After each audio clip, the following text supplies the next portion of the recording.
Hi, my name is Ocampo. What is your name? Alan, pleasure. Alan? Cool. Can I call you by Alan or Mr.? Yeah, you can go by Alan. I'm good with that. Awesome. Alan. All right, so today we're just going to talk a little bit about the pre-orientation materials we've received so far. And then we're just going to dive into a little about your personal story, why you're here, and just a cool story. If you want to go ahead and share that with us. Sounds good. Awesome. So, so far we've had a lot of information, even the weeks leading up to today, which is the first day of orientation.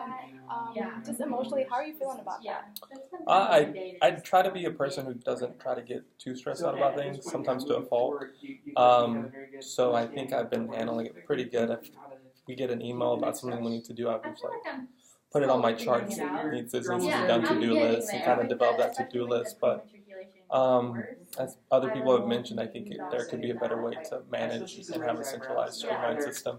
So we could have kind of a better checklist and a to-do list, just because it's kind of, we have to log into this website for that, and then we have to do this for that, and this program for that. So it's kind of jumbled apart sometimes. But I think the pros for this have been everybody's been really supportive. All the support staff and the faculty have been really, really cool. They seem like they enjoy doing the job. It shows.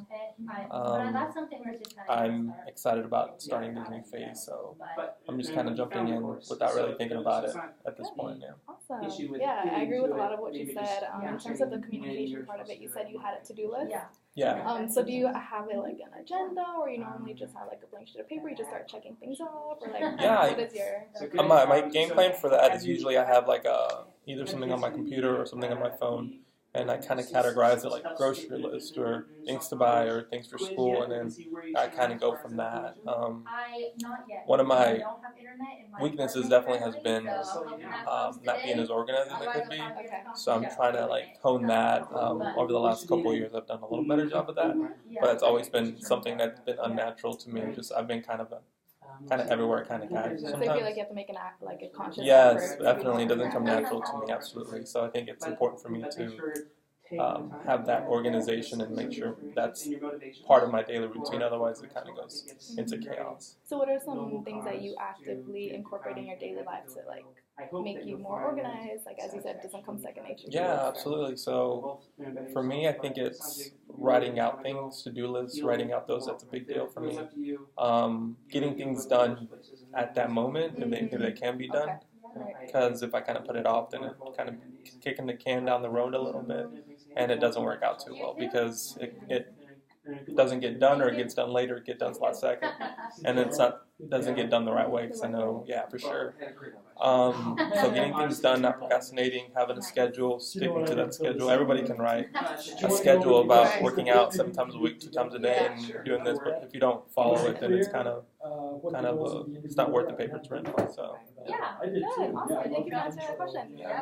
What about orientation content? So with all the information we've received so far, what do you see that is more beneficial to how you're going to be learning, or any of the offices seem more interesting?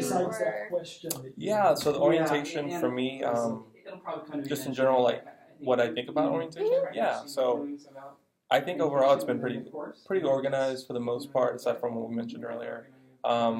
I think 2.5 weeks is kind of long, but it seems like it's their own kind of style right now. So there's kind of their own UTRGV has their own way of doing orientation, which is cool because it's a new school, so they have a lot of things to talk about and a lot of cool things to do throughout the different days. And then we'll have according to the schedule, I think Saturday we're going to go do a group bonding activity, and then a couple of weeks from that point it's formatura, and then white coat. So overall, I'm digging it. Maybe it could be a little shorter, but it seems like they filled the gaps in for the most part. Pretty jam-packed. Yeah. Couple of weeks we got here. Yeah, I know.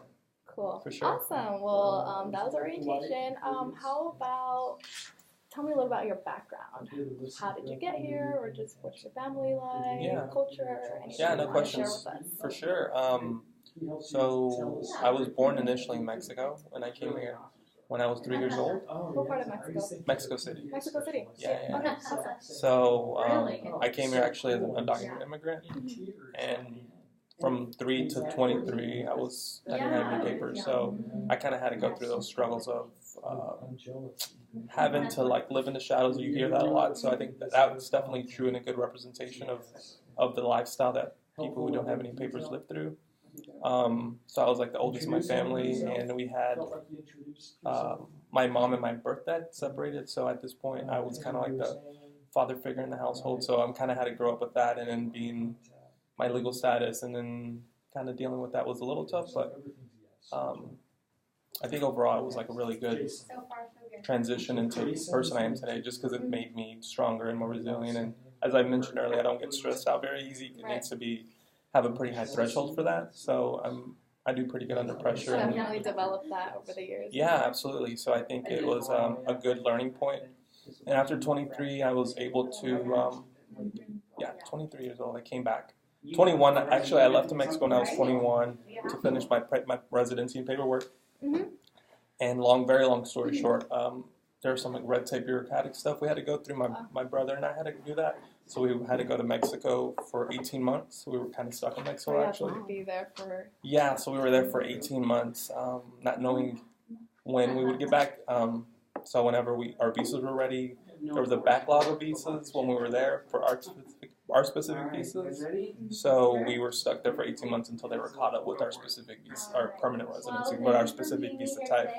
So anyways, very long story short, yeah, we were there for 18 months. It was quite a journey. So after that was 18 months, and I was able to come back home and kind of start over, because beforehand my school, I had to juggle a lot of different things going on, and I didn't really have a lot of financial aid because of my residency status. So it was kind of a catch-21. I had to work a crazy amount to pay for school, but I wasn't doing well in school because I had to work a crazy amount.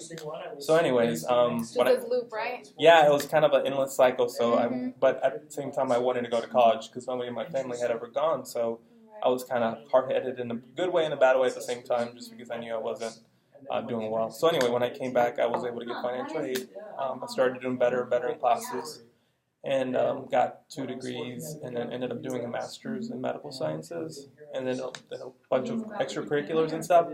Anyways, very long story short, I was able to make it here where I'm at today. That sounds like a very complicated life story. Yeah, it was definitely long and hard, but it's definitely worth the journey for sure. That is so great. Yeah.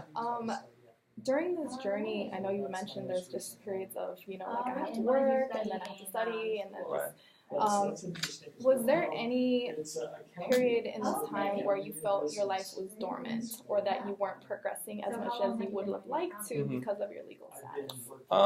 Absolutely. I think that you're cognizant of that, but for me, it's really like there was only like 2 choices. You either go to school and work, or you go to work a lot. So it was kind of like a very double-edged sword kind of choice. So I had to make sure I had a lot of strong will, a lot of kind of mental tenacity. Otherwise, I would kind of get drowned out in the negativity of not doing well in school and having to work as much as I was working. I started working at 14 years old, so I had to make sure I was like kind of strong-willed. And I was working in a restaurant industry, so like at a young age, so I was able to talk with different people and conversate with them and kind of build my communication skills, which hopefully will come in handy at some point. Oh, definitely will. For sure. All right, Alan, just one more thing. Is there something that you've ever experienced where you laughed at yourself for anything?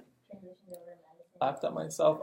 Yeah, I'm a horrible singer, I guess. So we want to go there. Yeah. Okay. So my wife and I, I'm a big singer, even though I'm a horrible singer. Okay. So she always likes to make fun of me, like I have the worst tone, like cats against be like in a bag against the wall kind of. No. So it's a fun play, but she always makes fun of me because she was like in choir and she's a good singer. Oh, so you got that so balance of singing. Yeah, so she would be making fun of me in a nice way.